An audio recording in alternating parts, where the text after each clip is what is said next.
Ayan guys, may mais akong niluluto guys. Ayan. Ang ganda ng mais. Bumili si asawa guys ng mais. Ayan, nilalaga ko siya. Mais kayo dyan guys. Fresh yan guys, may balat pa yan ng binili ni asawa. So, dito ko lang sa bahay tinanggal yung balat niya. At ayan, niluluto nga natin para meron tayong makakain ngayon.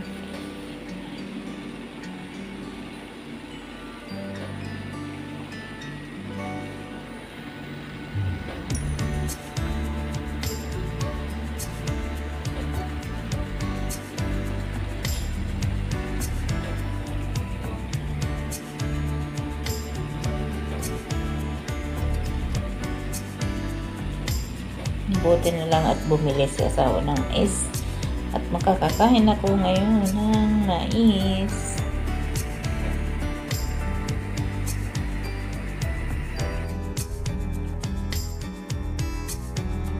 So ayan guys, luto na siya at ay maglalagay na sa pinggan. So ayan, para makakain tayo. Naglagay ako ng 2 piraso guys. So ayan guys, para kay asawa yung 2 yun. Tapos maglalagay din ako ng 2 para sa akin. At yung matitira ay tatakpan lang natin dyan para mamaya. Para pag si anak naman ay gustong kumain ay may lutong mais. Kukuha na lang siya.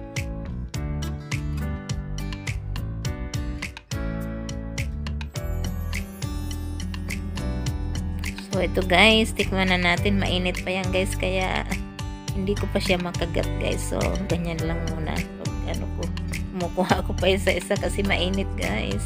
Ayan, maraming salamat sa lahat ng nagsusuporta sa aking mga upload na video. Thank you so much guys. Mega love shout everyone.